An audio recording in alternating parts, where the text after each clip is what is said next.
You know, I strongly believe that privately provided health sector is a solution to medical tourism in Nigeria. I'm sure we all know what medical tourism is. I'm sure we're all experts in it. I came across a lady that wanted to travel abroad just to have a circumcision for the son. Can you beat that? And what was the reason? She had a bad experience in a public hospital during childbirth. She didn't want that at all. And I would say about 18 years ago, I would have been one of those that would have also been doing medical tourism. I told my wife that our son will be born in US. And she said, no. I said, why? Don't you want American citizenship? She said, no, that my child would earn it. We're not going there to deliver just to have a citizenship. But you see today, many women, they have to travel 6 months pregnant just to do what? Have a citizenship of another country. And some people just need to change maybe their tooth or remove a small lump that can easily be done here abroad. You see, the Indian embassy today has become a tourist center for Nigerians. They wake up early in the morning, 4 a.m., and there's this long queue outside the consulate just to get what? A medical visa. Unashamedly, quite often, some of the people in governance, they leave the shores of Nigeria to treat minor ailments that can be treated here. Not to look too far, our sitting president had traveled several times, just 2 years, to seek for medical treatment. What can be worse than that? You see, out of the 80,000 medical doctors that are registered in Nigeria from inception, 13,500 of them apply their trades outside Nigeria. From publications, 5,000 Nigerian trained doctors are working in UK. Now the remaining of the doctors in Nigeria, of course we know some are dead, some are retired, some are incapacitated, and of course some are just not practicing medicine because they are frustrated. And before the end of the year, 2,500 doctors would have left this country. Just last week, my classmate, he's a pediatrician. He works in one of the government hospitals around South. And there were 5 pediatricians in that institution. As at last year, 4 of the pediatricians had left the country. In fact, I hadn't seen him for more than 25 years. I saw him for the first time after a long while, just last week. He came to my hospital. I will exchange pleasantries. He told me he came to write IELTS because the center is close to my hospital. I said, why? He said, oh boy, I get to go. And I felt bad. And he gave me the story of how others had left the institution, even a professor. And he said probably because of the Brexit issue that's happening in the UK, so they need workforces now, and he's gotten a temporary job in Cardiff. So he needs the IELTS to leave. And there are quite many of them like that. And it's quite sad. And the way that we are going, somebody in here will need to visit his butcher if he needs a surgical operation done on him. Because there's not going to be a surgeon in every hospital in Nigeria very soon if we don't stop this mess. Now the question that we should ask ourselves, why are we living, is not far-fetched. One, everybody here deserves good quality care. I do, and I'm sure you do.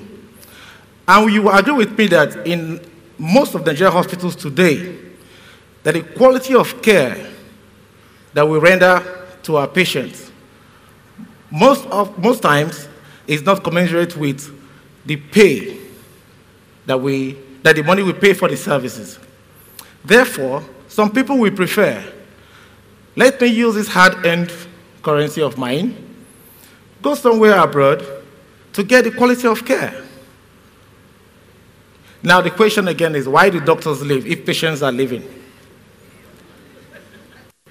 Doctors are leaving because they desire to have quality practice.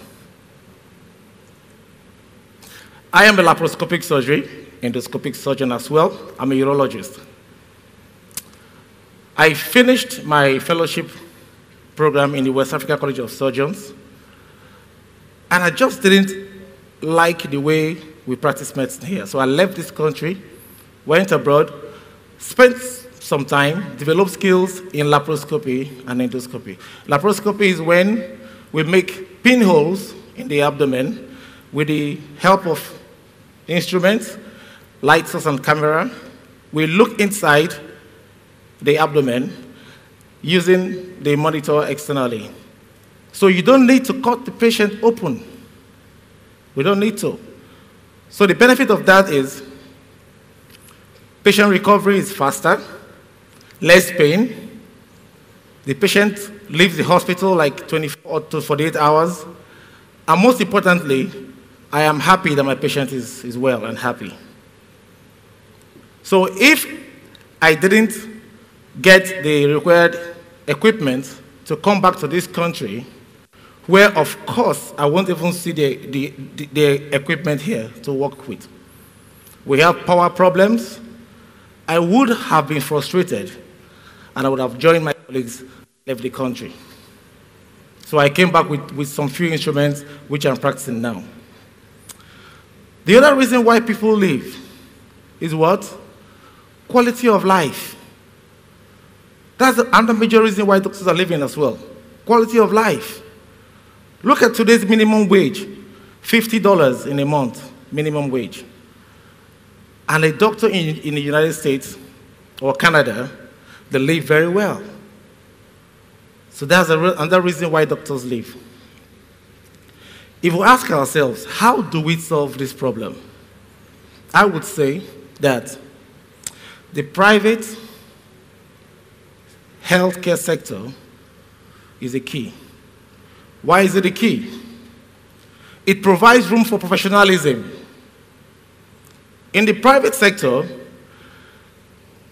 the salary or the pay of a doctor, of course, is dependent with the value and the quality of care you render your patient. If you don't give that professional care to your patient, you don't get clients or patients, and you don't get paid. But in the public sector, whether you smile to the patient or you don't smile to the patient, your salary comes at the end of the month. And that's not good enough. Another is entrepreneurship. In the private sector, it gives you room to improve on your entrepreneurship. Now, how do you benefit from that? In the government sector or the public sector, from the time they commissioned the hospital, the way the reception is, 20 years after, the same benches you see are the same benches you may meet, probably with stones wedging the sticks. But in the private sector, periodically, they will need to upgrade, change the ambience of only the waiting room, make it more conducive so that the business flows. And when you do this, and you combine that with your professionalism, delivery of service is adequate. Again, in the private sector, you have this interpersonal relationship between the health worker and the patient. I have over 3,000 patients, but I will tell you, 98% of my patients I know. because there's a relationship between me and my patient in the private sector. And that's what you may not find in the government sector. Most times we see patients in the government sector, and a week after, the patient sees you somewhere and says, doctor, and you'll be asking, where did I meet you? Just 1 week later after. No, that's not good enough.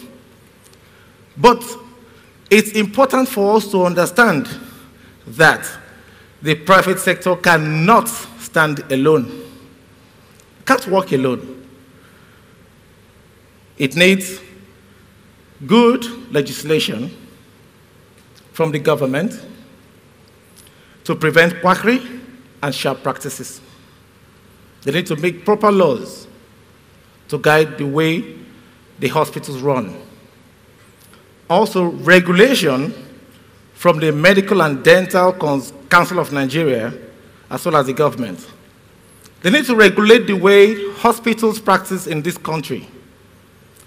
The MDCN need to visit every hospital in this country and make audits, carry out audits, visit the hospital so that they can accredit hospitals that are worthy to treat human beings.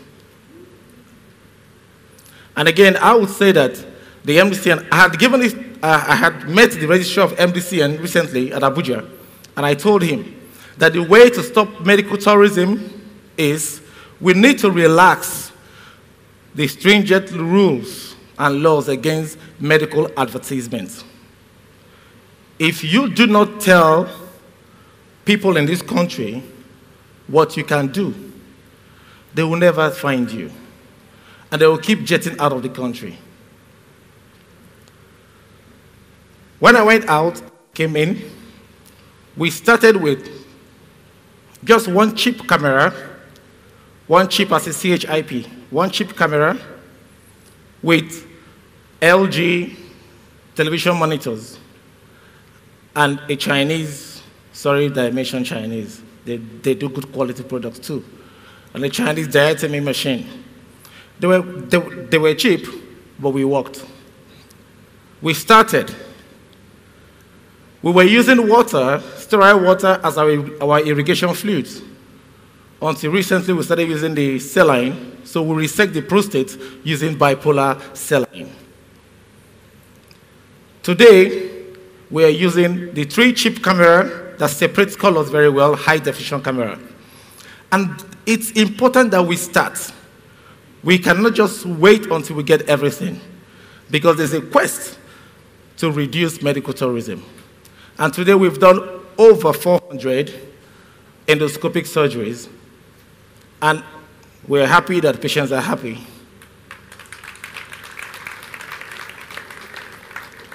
And this is very important. These are surgeries that people thought were not done in Nigeria. We went ahead to get laser machines. Laser machines are used to blast kidney stones, ureteric stones, and bladder stones. And these machines, they don't come cheap.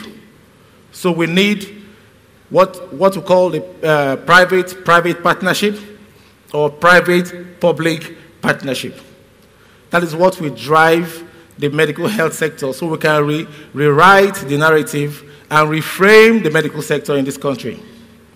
Now, big hospitals, such as the Fortis Hospital, the Mayo Hospital in the US, and the Apollo Hospital, these are not government hospitals. But these are hospitals that have rewritten the narratives in healthcare delivery in the whole world.